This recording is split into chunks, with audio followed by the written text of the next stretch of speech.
En 2003, la délégation départementale de Loire-Atlantique de la Fondation du patrimoine s'est associée à Cap Atlantique. Cette convention de partenariat a pour but de favoriser la restauration du patrimoine non protégé du territoire de Cap Atlantique et préserver ainsi l'identité culturelle de ces communes. Le 27 juillet dernier, les différents acteurs de ce partenariat se sont retrouvés à Piriac-sur-Mer pour dresser un premier bilan de cette convention. En parcourant la ville, ils ont pu découvrir des sites en cours de restauration. La Baule TV était là pour suivre cette visite. Et pour mieux comprendre cette démarche, nous avons demandé à Antoinette de la Roche-Brochard, la déléguée départementale de Loire-Atlantique de la Fondation du patrimoine, quelles étaient les missions de la Fondation.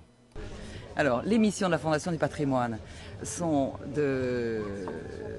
d'aider les gens à rénover leur patrimoine, leur maison de caractère, car il y a toutes sortes de patrimoine, des puits, des chapelles, des murets, beaucoup de choses.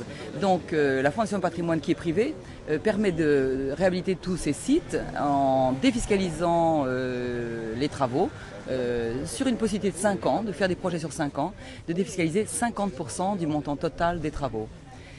Cette possibilité aussi de trouver des aides, si les propriétaires trouvent des aides, je sais pas moi, la DRAC, le Conseil général, tout ça, et obtiennent une aide de 19% au total, le 19% au total des travaux, ça fait le levier pour obtenir 100% de défiscalisation.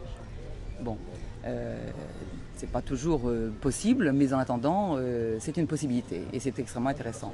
Donc la Fondation du patrimoine, sa mission, c'est de capillariser, c'est de rencontrer les élus, c'est les maires, l'urbanisme et informer les gens d'une façon très simple et sans contrainte, à part, voilà. Et on monte un dossier, une fois qu'on a eu des demandes, on monte des dossiers avec les propriétaires qui nous font des devis.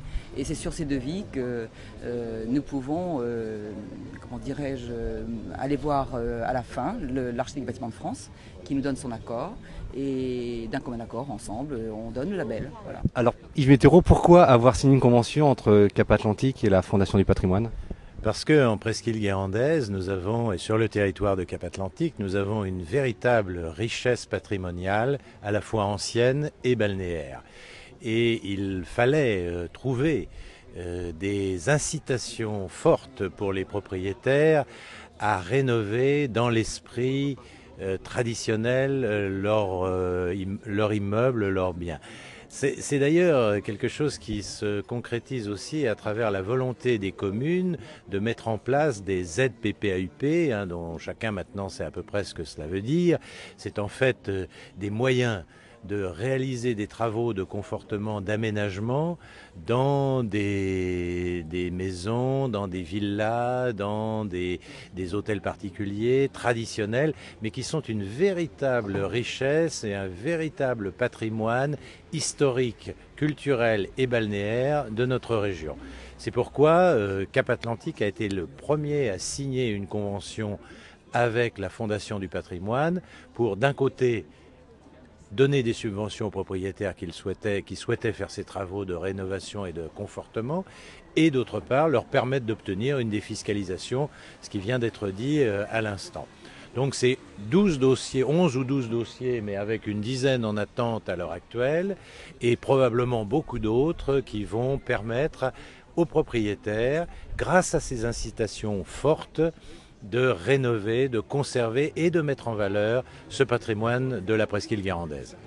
Alors Guy Mabot, vous êtes premier adjoint à Piriac. Alors quel bilan tirez-vous de cette visite qui a eu lieu aujourd'hui sur votre commune ?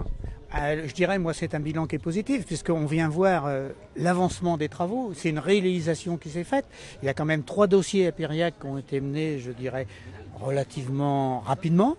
Bon, il y a le délai des travaux qui joue et c'est important parce que pour nous, qui sommes une commune touristique, il va y avoir une incitation, je dirais, à conserver dans le bourg le caractère ancien de notre bourg.